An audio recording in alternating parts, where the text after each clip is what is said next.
Welcome to the Agency Uplift podcast, where we go past the highlight reel and dig into what actually builds a strong agency. Clear foundations, better decisions, and the courage to scale on purpose. I'm Sean Lang, co-founder of Social Commerce Club and advisor to agency owners, and today is a solo episode. And not only that, this is episode number 50. I launched this podcast really just a few months ago with the goal of building community and building relationships with agency owners. And I wanted to do it as fast as possible. And I cannot believe that I'm already at episode 50. Now, I wanted to make sure that this was a valuable episode. This was a memorable one. And so today we're actually going to be going through a self-diagnostic that you can run at your agency. Now, often the answers that we seek are on the other side of good questions. But even beyond that, often asking the right questions will surface new questions and new insights you didn't really think about before. So I'm actually going to walk through the mini diagnostic that I offer this for free on my website. So you can always go there and try it yourself as well. But just the act of asking these questions, whenever I run through the mini diagnostic with agency owners, their feedback is generally just asking those questions suddenly surfaced a whole lot of things that I was avoiding, things that I kind of knew about but wasn't sure. But once I asked the question, it really, really came to light what I need to focus on and what the major issues are and where I need to look. So we're going to walk through these questions with you today. So you can either write these questions down, or you can also then go to agencyuplift.co/mini and fill this out in the form of a Google form. And then what I will do afterwards is you'll have the option to actually just book a 15-minute review call. And I will actually walk through your results and what they mean and a potential short little roadmap of based on your answers here, here's actually what you should focus on. But you don't even need to do that. Just asking these questions to yourself alone is going to surface a lot of insights and it's going to give you a lot of alignment and clarity and direction as to what you should focus on. So again, asking good questions is just super, super important. So, okay, that was a long preamble. Let's get into the questions, shall we? So first off, when we're trying to figure out what's going wrong with the agency, we always want to first look at what the symptoms are. Now, the symptoms might feel like the problem, but they're not the problem. They're the symptom of the underlying problem. So first question we want to ask is, what part of the agency feels the most chaotic right now? Is it client delivery? Is it team accountability? Is it sales consistency? Is it systems and SOPs? Is it your role as a founder? Think about that and write that down. Then ask yourself, where do you feel the most friction day to day? Is it managing the team? Is it client work? Is it sales and marketing? Is it operations and admin? And finally, when is the last time you thought, I shouldn't be doing blank myself, whatever that is? I still shouldn't be doing this thing myself. Have you felt that this week, this month, within the last few months, or never? In which case, I mean, you are ascended. You are a higher being. So congratulations. Okay. Now let's talk about foundations.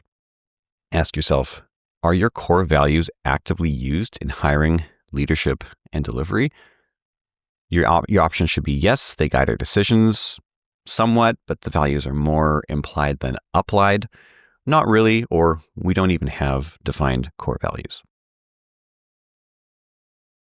Ask yourself, do team members know exactly who your ideal clients are? If they do, then you should have clear ICP docs. The answer generally for most people is going to be sort of. They kind of live in your head and you communicate it. Or no, it's kind of different every time. Next question is, do you know which clients and services are most profitable?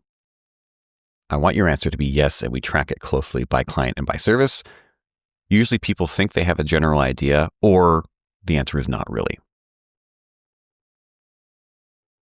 Next is, can you calculate the true cost to service each client?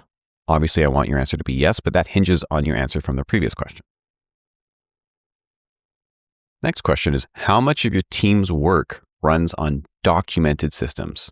Documented means it's accessible, it's readable, it's shareable, it's editable.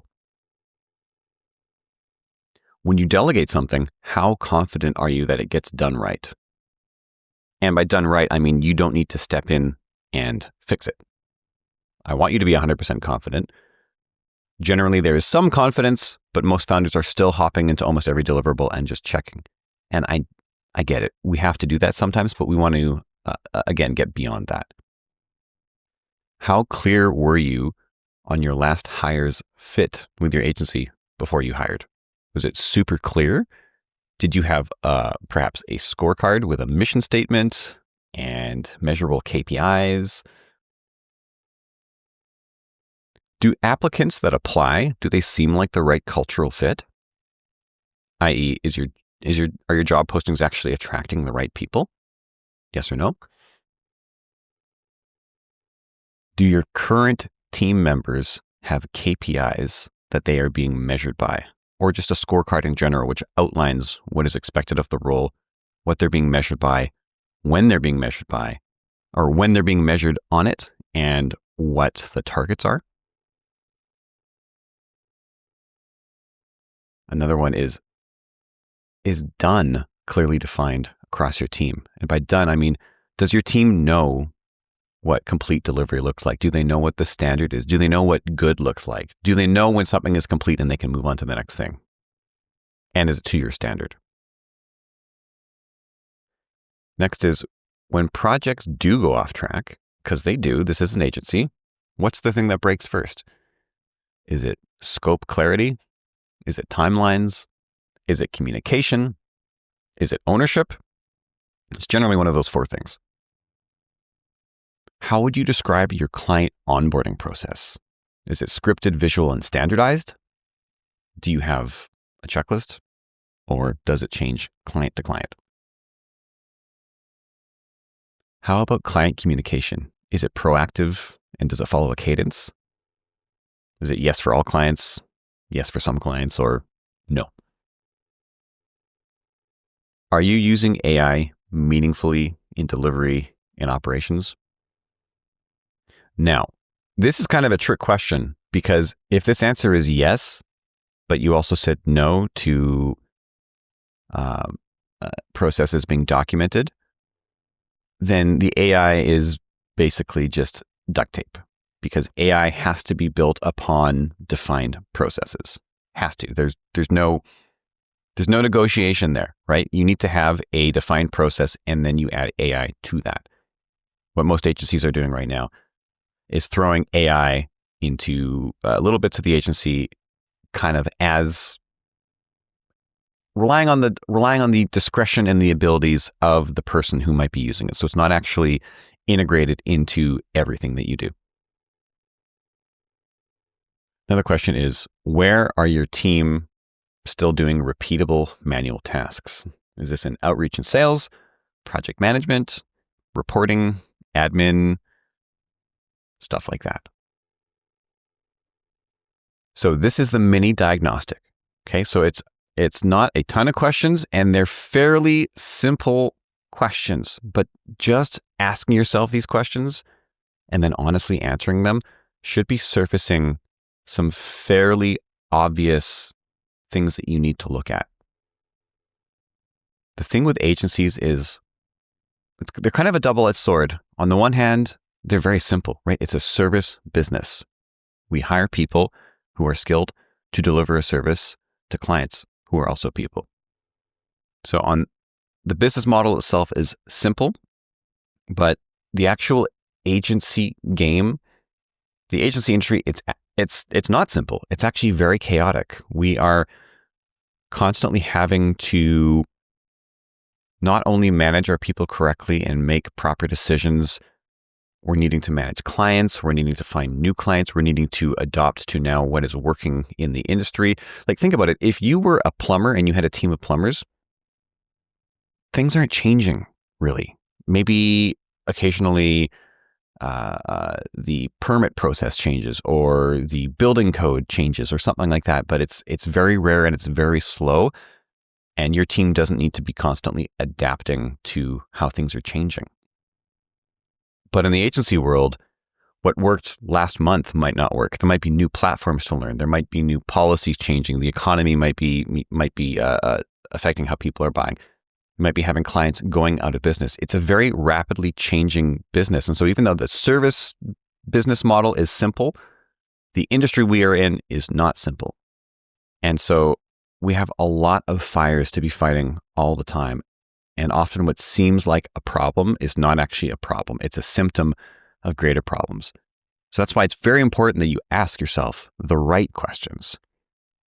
Now, if you found this valuable at all, again, go to agencyuplift.co/mini and you can actually submit a proper form.